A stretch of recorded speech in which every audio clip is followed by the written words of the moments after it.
take a job at Wizards. All right, that's pretty cool. And so, you want to talk about how you ended up at Pokemon? Yeah, so I spent like almost every waking hour on Magic. Just like I would always carry around a notebook and be jotting down deck lists and stuff.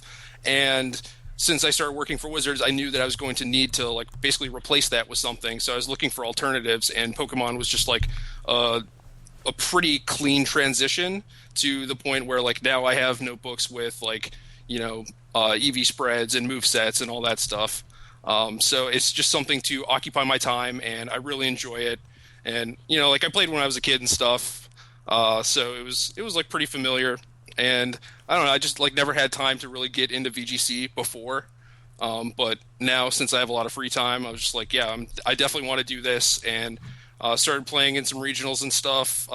Made a friend with Tiago Maltez, Cinderella Story, and he's been helping me a lot. So I don't know. I think for as good as I am now, after like basically 6 months of playing, like a lot of it is due to him. Okay, yeah, that's a real cool story, and we're really glad to have you. So Oh, that's great.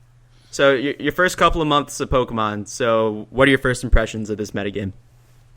I did some reading for like the 2013 season. I've watched some videos and stuff, and it seems like this is a more fair format. Just like a lot of the legendaries are not legal. People are not doing like as powerful of things, which I am fine with, especially since like I'm just getting into things. But it does, I don't know, I feel like people are going to either love it or hate it depending on what they want.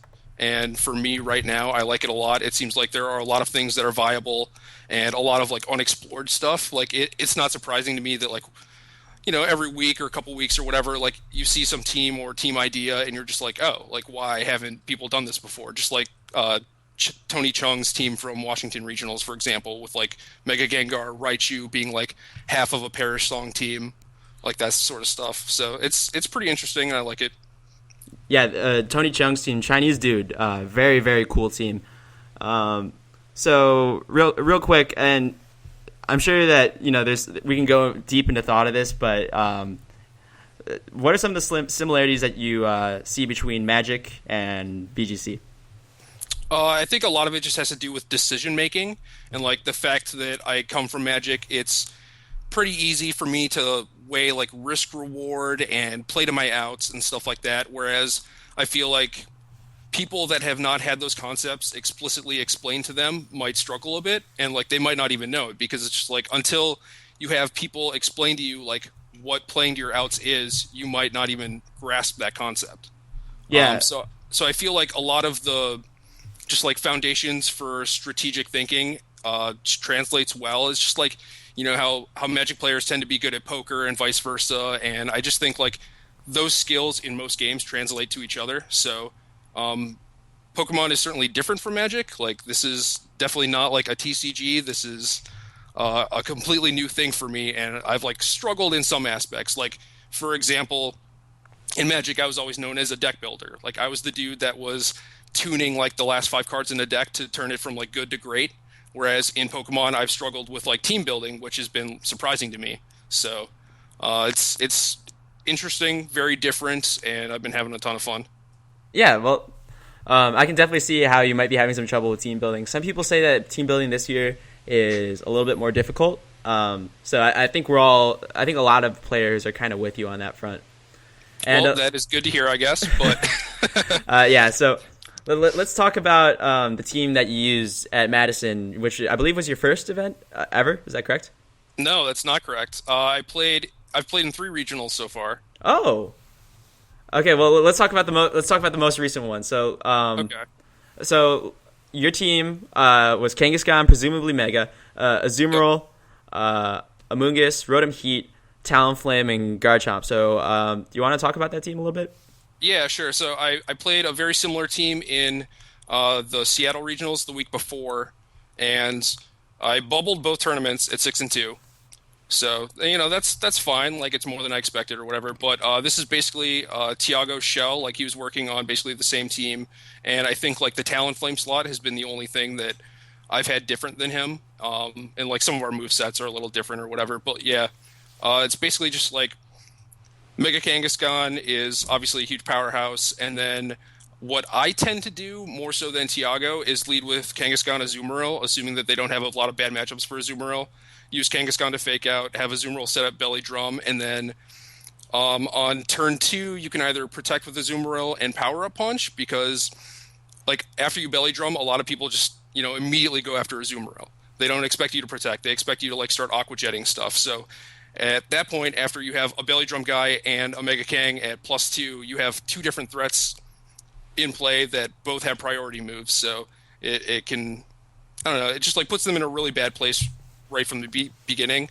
Otherwise, the other option is protecting with Azumarill, switching out Kangaskhan for a Moongus and start Rage Powdering. And that's just good, like, depending on what sort of matchups they have. Like, if they're going to, like, burn my Kangaskhan or whatever, like, I'd rather have them burn a Moongus, that sort of thing.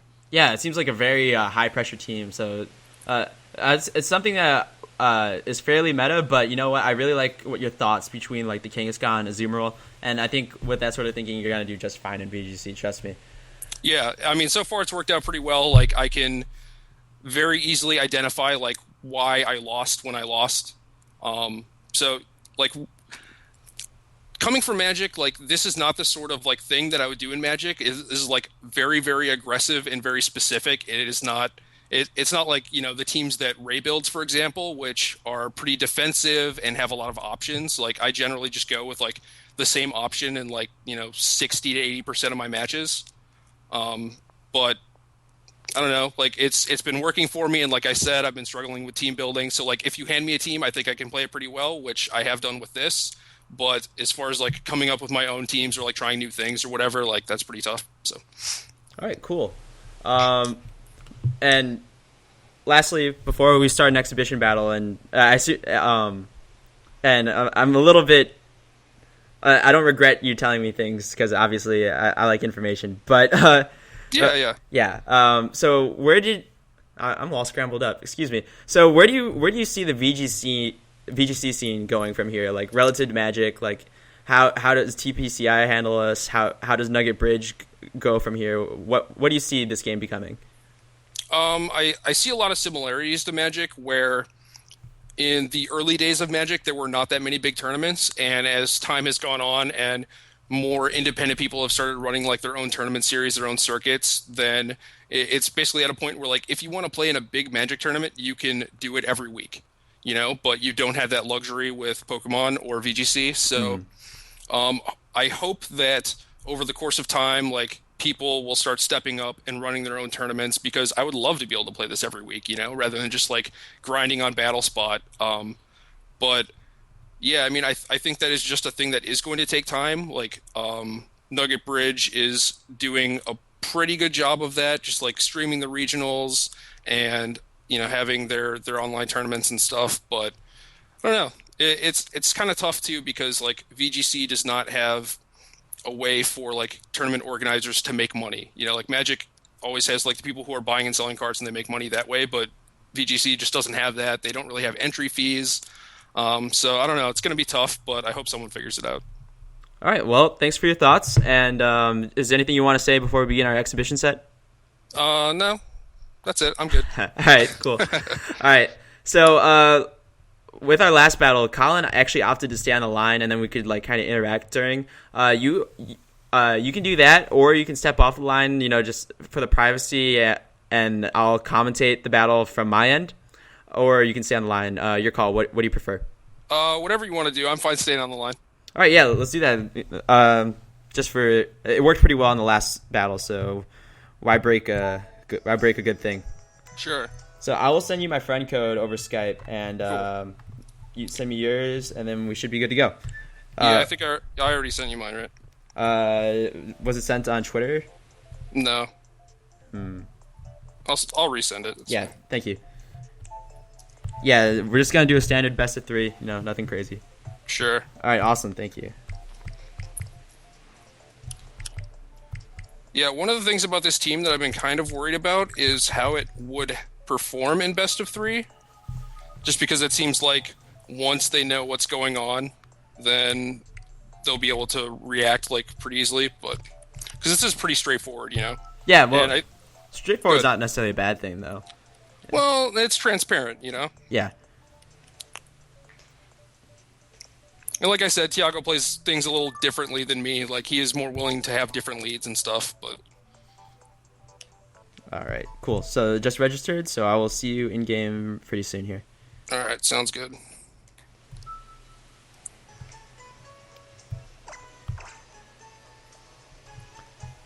So just curious, how do you think the luck factor in Pokemon compares to that of trading card games? I mean, I think it's there in both games, but from my experience, there's almost always something that you could do differently. So, like, especially for this, like, so much goes into it between, like, just your team, the decisions you make, like, the moves, the items, the spreads, like, everything. Like, there's almost something that you could have done differently. It's almost never just like, oh, I got flinched, and that's exactly why I lost, you know? Yeah. So I think people would better serve themselves just to, you know, just try and fix their mistakes and make sure that they don't happen again. And, like, if you're doing things correctly, yeah, you might lose to luck or whatever, but I don't know, it's going to even itself out in the long term if you're just focusing on getting better. Yeah, I totally agree, and I think that's a really good mindset.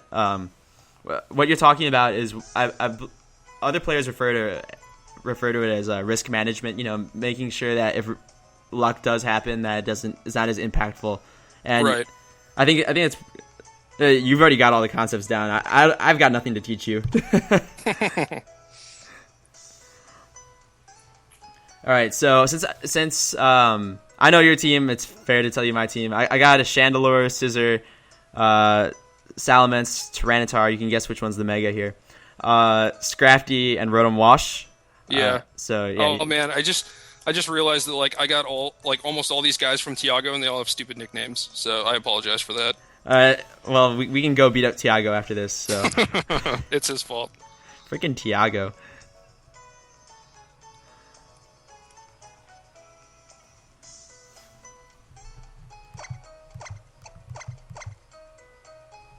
It's one of the things I like about, like, the official VGC tournaments is that you can't see the other person's nicknames. Yeah, well, we had a little incident with that a couple years back. I'm not sure if you've heard the history on it, but basically there was a nickname basically after fecal matter, and it made it through, and it made it pretty far considering a top player was using it. Yeah, and that just kind of killed it. But what are you going to do? I'm fine with that change.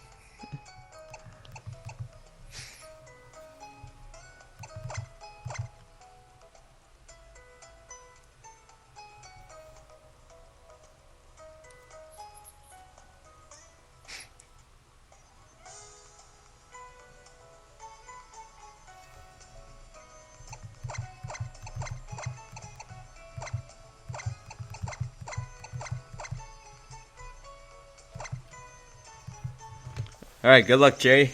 Yeah, you too. All right, this should be pretty interesting because it's pretty clear that, you know, while he does have a lot of the same, he's got a lot of the same concepts down as, like, really experienced players, he does have that new perspective, and that could create some unpredictability and give him an edge. So he's got that Azumarill, which we were talking about.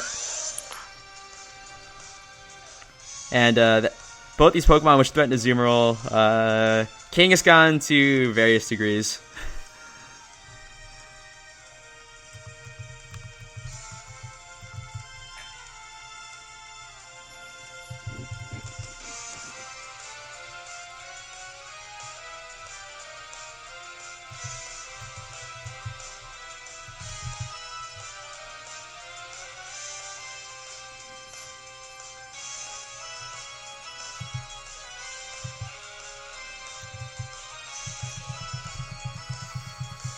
Alright, so I'm switching out my Rotom. The reason why I did that is because I predicted a Fake Out, and then I'm going to send in my Scrafty here, who has his own Fake Out, plus it gets to Intimidate off on this Kangaskhan. Doesn't matter as much on this Azumarill, considering that it can Belly Drum and just kind of reset.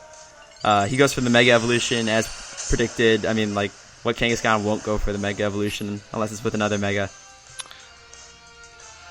You could have two ghosts, then it would be a bad idea. Yeah, that would do it. So Scratchy takes this Fake Out, takes it fairly easily thanks to Intimidate, and Scissor going for that Swords Dance. So now it threatens both these Pokemon with X-Scissor and Bullet Punch, or just Bullet Punch overall. Goes for the Belly Drum. That'll cut him down to about half HP. A lot of Azumarill have it set up so that they actually get a Citrus Berry out of this. So Yeah, so you'll actually be at 75 HP with max with max attack. So he's looking pretty good right now. Definitely commands a lot of pressure.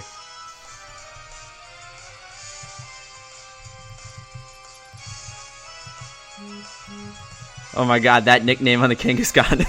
Yeah, that's bad, right? I think it's kind of funny though, but I shouldn't be laughing. Alright, so he pulls back Kangaskhan.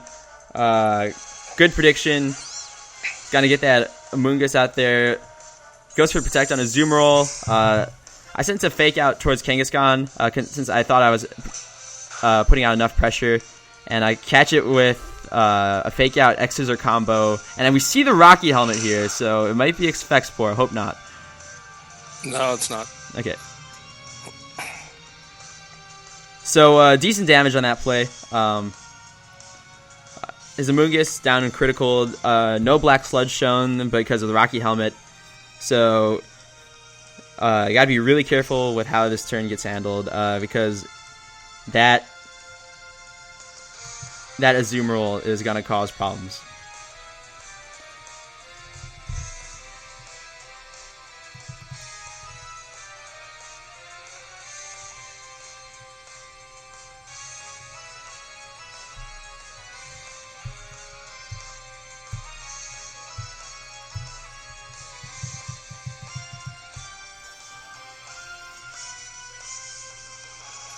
Alright, goes for the Rage Powder.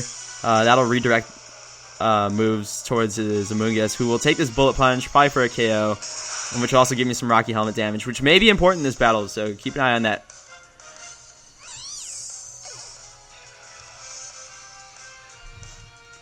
Go for a Stone Edge, get some good damage off on this Azumarill. Oh, critical hit. I'm going to lose my Scrafty, who doesn't want anything to do with a plus 6 quad, super effective.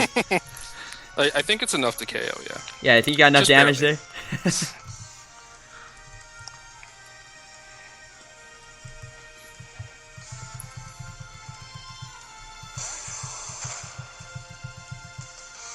Alright, so our Megas come out. He's already Mega Evolved. I've yet to Mega Evolve, but not a huge deal.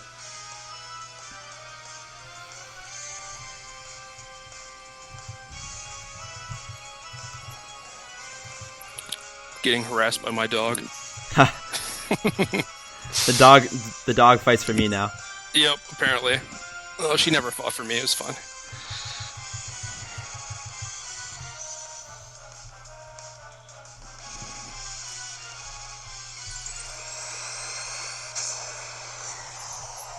Apologies for the mistake in the game title. It's supposed to be versus Gerry, not Colin.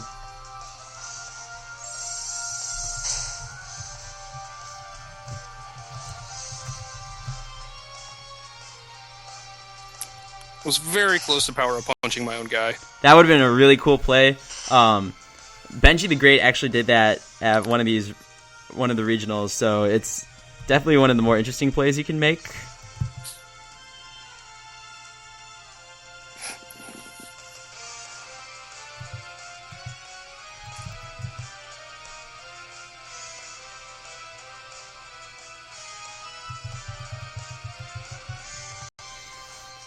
Yeah, just super risky.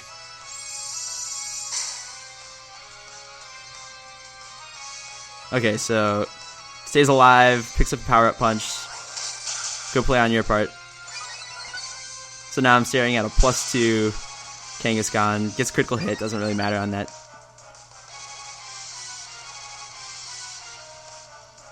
So they're asking why I killed Scrafty instead of Scissor, and that's because I thought Scissor would probably protect, because it's obviously, like, the higher threat.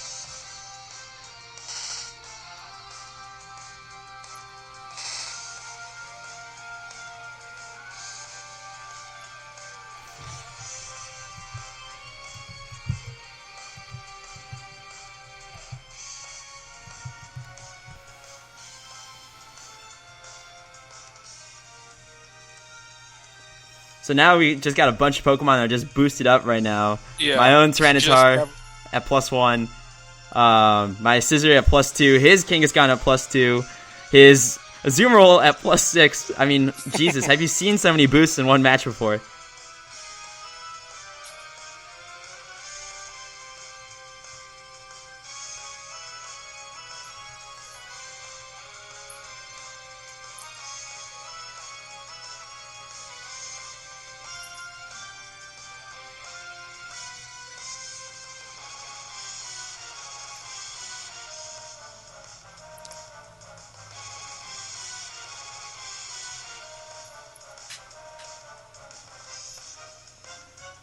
Gerry's spending a lot of time on this turn, and rightfully so. This is a critical turn.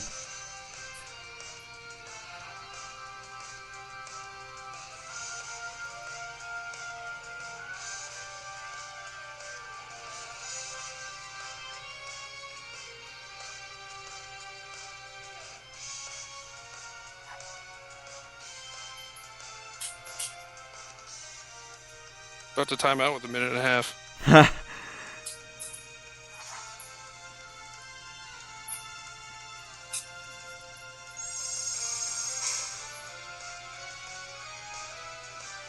Don't protect. Yeah, tried to. I mean, your guy outspeeds me. I can't really do anything except switch out or try and protect again. I think the play to make would have been a switch out. So return's gonna do a buttload. Picks up the KO. Nice. For some reason, I was thinking a +2 return. I'd do a better job at surviving it than that.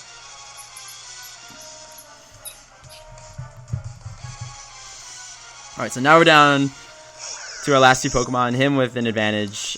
He has Garchomp out, so this is going to get really tricky really fast.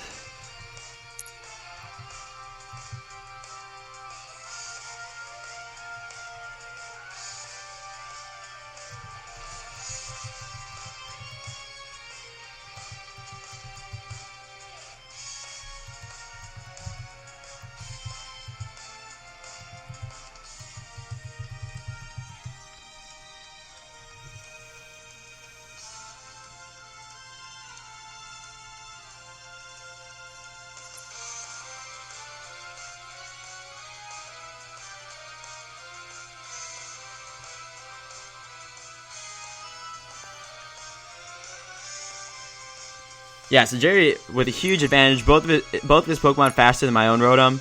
One of which can one-shot. Plus, he may be able to knock out Tyranitar, and Tyranitar probably not be able to do enough damage to Kangaskhan return. So definitely an advantage for Gerry. Yeah, it's tough though. This is where like my unfamiliarity with like damage rolls comes in. It's like I don't know if Sucker Punch KOs Tyranitar. I'm guessing not, even at +2, but. I don't know. +2 is, I mean, that basically negates the not very effectiveness. Since +2 is ×2, so we'll see if this can KO. Yeah. Yeah, it looks good. Oh, crit! With a crit. Yeah, that would do it. That puts that away for sure. If I knew I was going to get the crit, then. Fun fact: I am 3 for 3 on Sucker Punch criticals against me today. Poor Rotom. He can't handle this. Alright, so no use continuing this, so let's move on to game 2, shall we?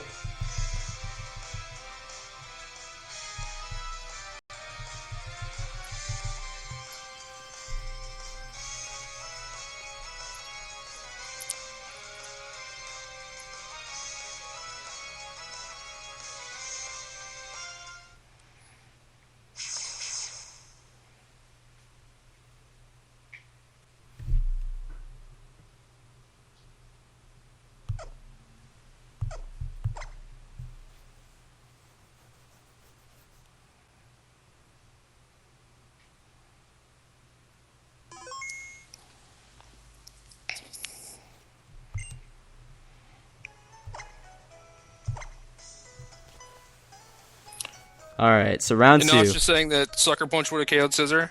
Is that true? Yeah, because it works against other priority if you're faster. No, I know how the game mechanics work. I just don't know if it would actually KO or not. Oh yeah, From, because like, your guy being at like 80%.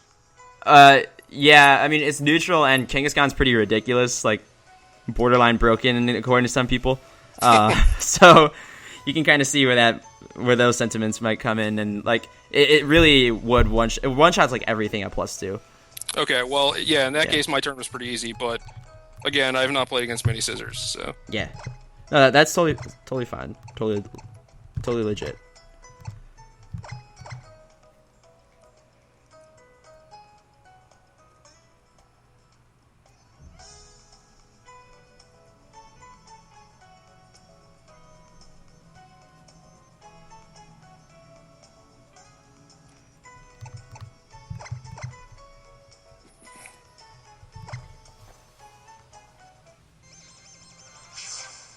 Like I said, guys, I'm new. Come on now. It looks like the stream chat giving Gerry a hard time, even though he won that battle. You guys are vicious.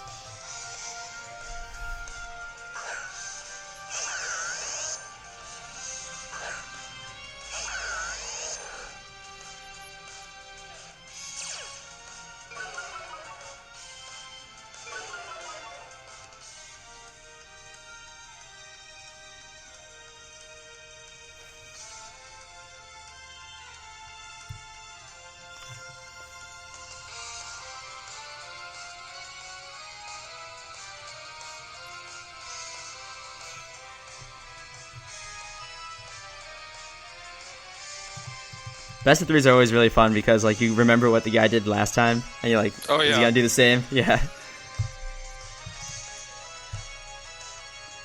Yeah, that's one of the biggest differences coming from Magic is like, every match is a best of 3. So, I don't know, like with these games at 50 minutes, I'm not sure why the Swiss rounds aren't best of 3 too. I think they're just being like really cautious in terms of time, and like the games are like really exploding right now, and they're not really used to dealing with the numbers that we're gonna be getting. Sure. Yeah. Alright, so Rotom taking the fake out. I'm just gonna go elect for the early damage, get a Draco Meteor off on this Kangaskhan.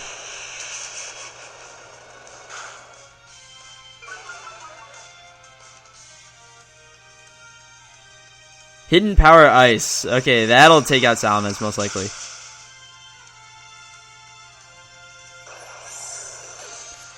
Hidden Power Ice becoming increasingly common on Rotom these days. It has been pretty good for me. Yeah, very solid moveset.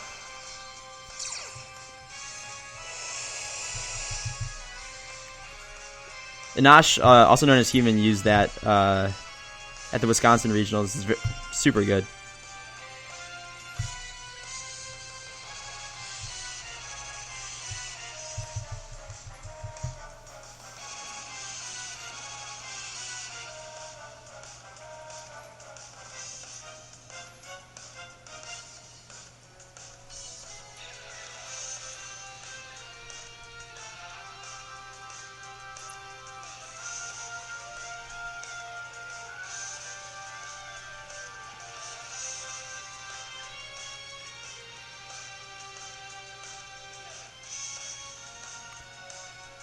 Alright, so this Kangaskhan, we know what it did last time. We also know that this Rotom Heat could Will-O-Wisp. He pulls back his Kangaskhan, and he's probably going to send out a Moongus, I want to say. No, he sends out Garchomp. Okay, so that's not going to work out for me, because I actually Volt Switch, since I thought he was going to go into a Moongus, I was going to Volt Switch out of that. And hopefully I don't get burned here, but if I do, oh well. Well, that's what I tried to do. See what happens. I figured that you didn't really want anything. Oh, that's really rotten luck. Yeah, I figured you didn't want to deal with a Hydro Pump and a Rock Slide staring you down. So. Yeah, I mean, I figured you were gonna Dragon Dance and then assume I was gonna switch out, so thought I could get the free burn. The mind games. Yeah, it's great.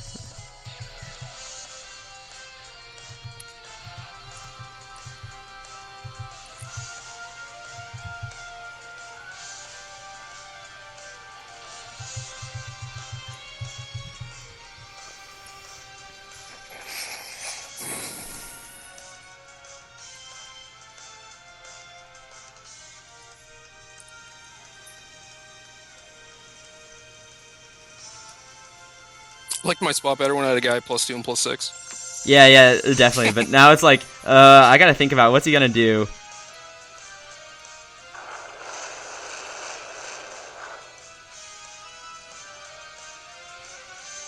Alright, so Earthquake. That'll do considerable to Tyranitar, but shouldn't KO. I don't think even a crit KOs. Alright, so picks up the Hydro Pump on Garchomp. That'll do a healthy amount of damage. And that should put me in a range of a double KO. I'm really sorry about that Will-O-Wisp miss earlier. That's definitely it's huge. all good. Yeah.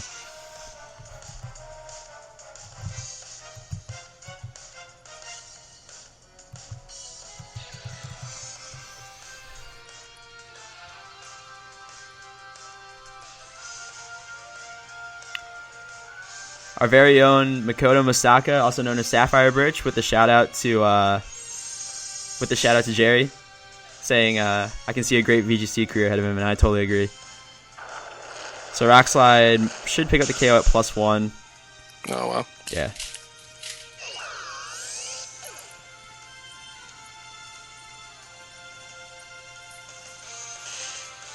Yeah, that's where the Will-O-Wisp would have saved you, and then I'm pretty that would have been a loss right there if the Will-O-Wisp hit.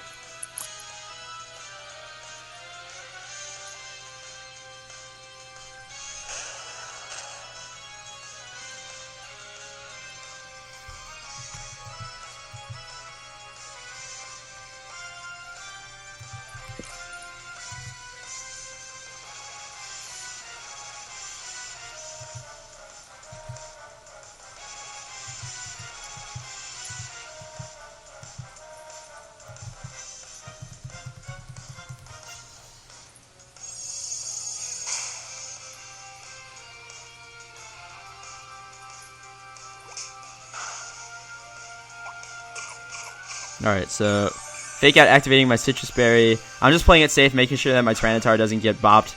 Because Fake Out Earthquake would have been pretty disastrous. Gerry maximizes the most that he can get out of this play. But Rotom showing off its immense bulk. That Tyranitar just exerting a lot of pressure right now.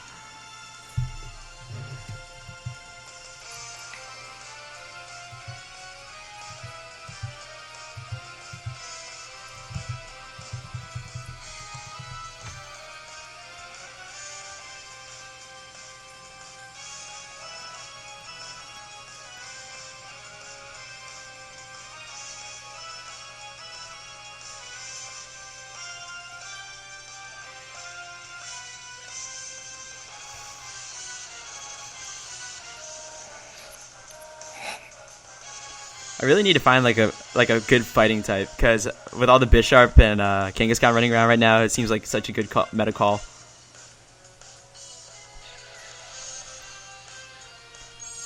All right, going for the Protect. I like that call. It's gonna hit the Sucker Punch. That'll definitely finish off Rotom. So good play there.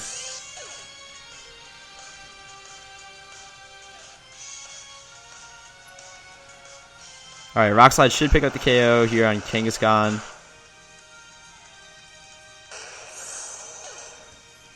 Alright, we'll see what's in the back.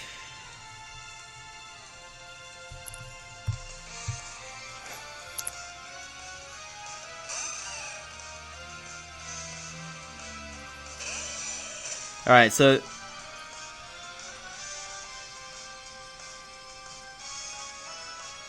that Azumarill exerting a ton of pressure right now.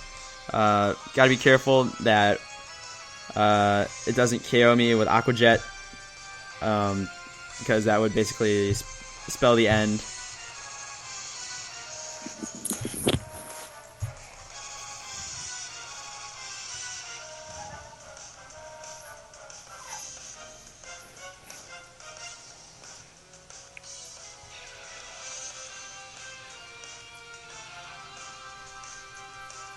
Three of the four boosting Pokemon are on the field. Yep.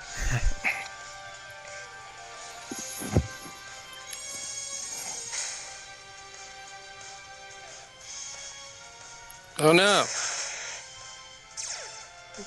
I'm dead. Yeah, that play was fairly safe considering you used your Protect on the last turn. Yeah. Yeah. But again, it all stems back to that Will-O-Wisp. So I got a fortunate break, but you know, happens. That's what Game 3 is for, right? Yeah, sure. Yeah. I mean, 85% of the time or whatever, I put myself in a good spot. Like, I'm fine with that.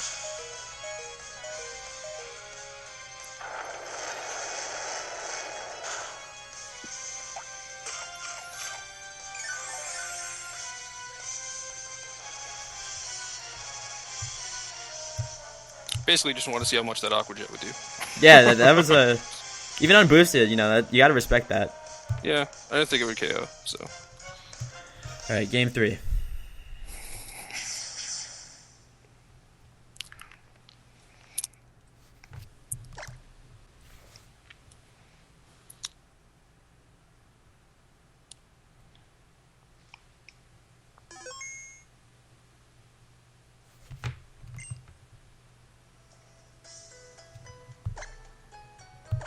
All right, Game 3. This one decides who wins the set.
now you have to think and change things up. Yeah, that's what's so fun about best of 3. You know.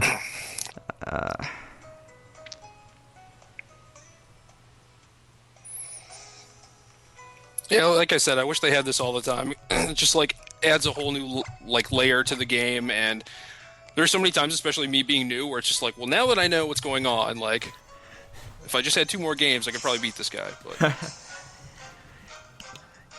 Yeah, and then that awful mind game begins. Like, is he making the adjustments too, or will I need to adjust to his adjustments? It gets really silly if you get like 2 high level players. yeah, for sure. Like, there's that example of Wolf close combating a Cresselia is because he actually predicted a High Dragon or Tyranitar switch, and I can't remember what. But that was actually one of those plays where it's like, you know, he was predicting that adjustment, and you know, it just didn't happen.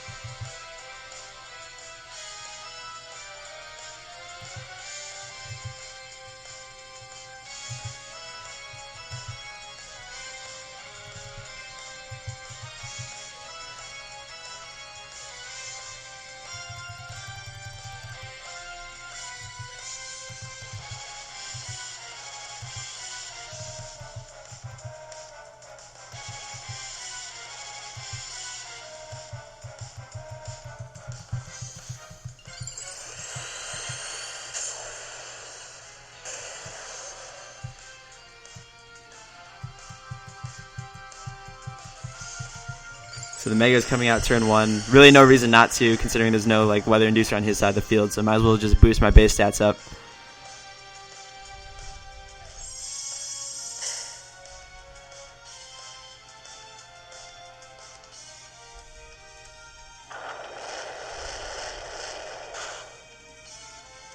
Oh, that's... Oh! Oh, come on, man. The idea was to apply Rock Slide pressure that way. After you Citrus, you were in range of a KO from my Rotom. But instead, that just turned out really, really, really awful. Yeah, I just went straight for play rough on your guy, too. I imagine that would KO. Mega Tyranitar surprises me sometimes.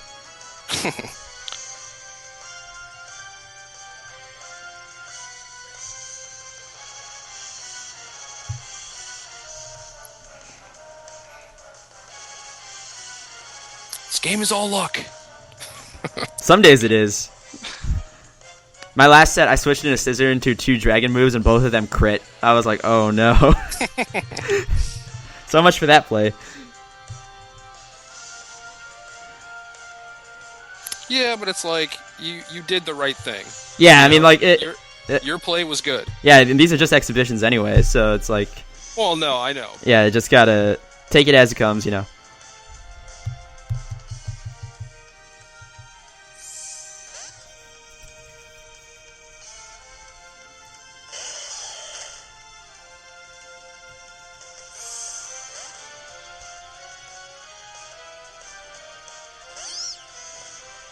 Oh no, not Sandman.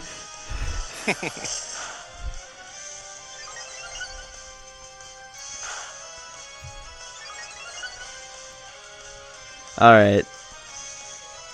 Didn't think you were going to go for the power punch because I didn't think you want to take the burn. So I went for the damage and switch out.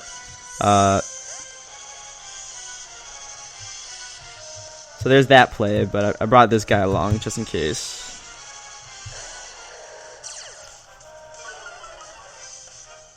Yeah, to the guys in the chat, I knew that Play Rough won KO. The Zoom roll is not very strong, but at least like maybe put him in Aqua Jet range.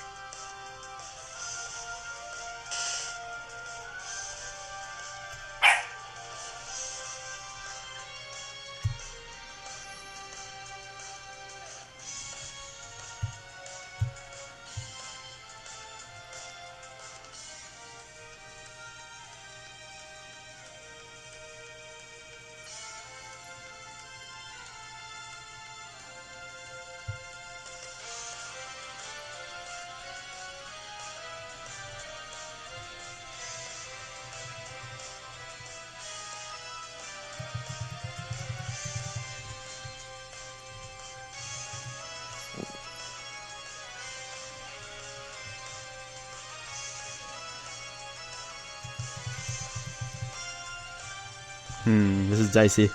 Yeah, this is tough.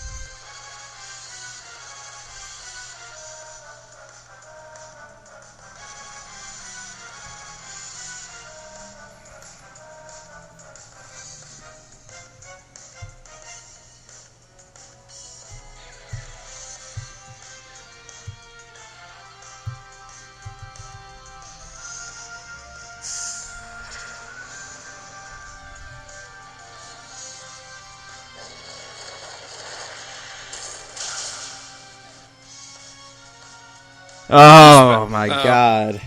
Are you Specs or Scarf? Scarf. Okay.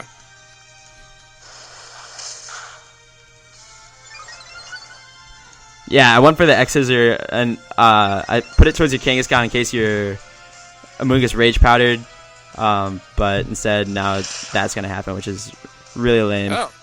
Well, lives but dies, I guess.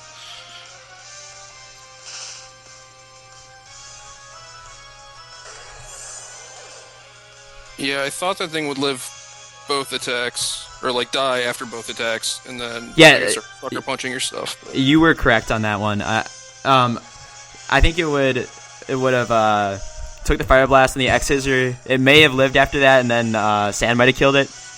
But you know, sure. Yeah. I mean, it was almost certainly dying that turn. Yeah.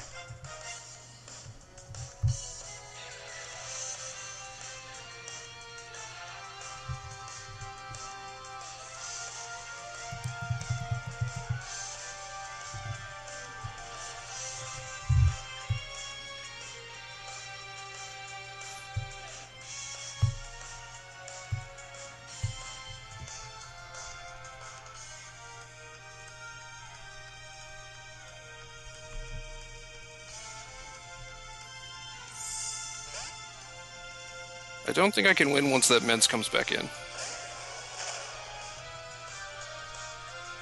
Yeah, it's just a matter of getting rid of that Zoom roll. Yeah.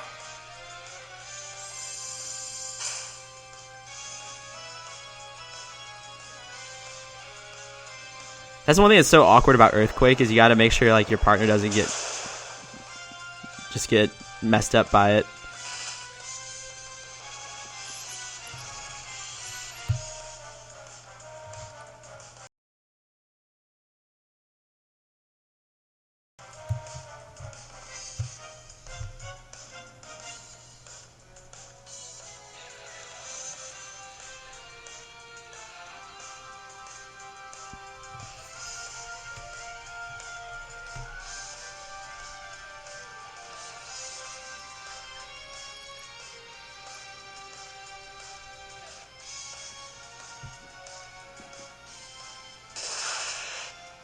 Is that another one?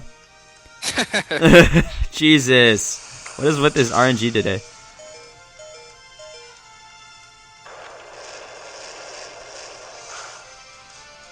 You should go buy a lotto ticket. Oh, I will.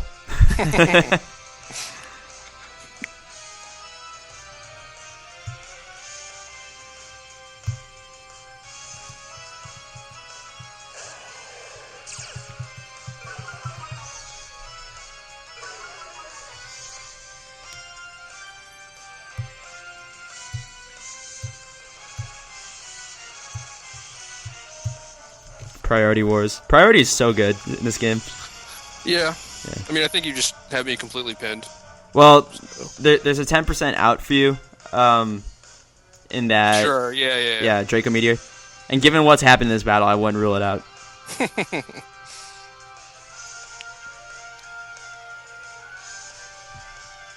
don't think there's a lot you can do besides protecting Azumarill to like really extend it. That's what I'm doing.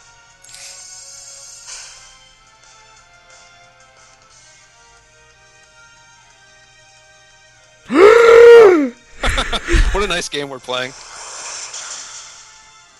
Yeah, your guy lives though. Now I'm completely pinned again. Well, no, there's still that 10. Well, I mean, not really. I mean, you get to KO Azumarill and then. Well, if Draco Meteor misses again, I mean, Azumarill's going down. I mean, there's nothing really much to it other than going for a double protect, which I think might be the optimum play. Yeah. And then Bullet Punch. I mean, Draco Meteor missing again, that would do it. But then Rotom's in the back, which makes it dicey. Alright. Just hit me, man. Just end it.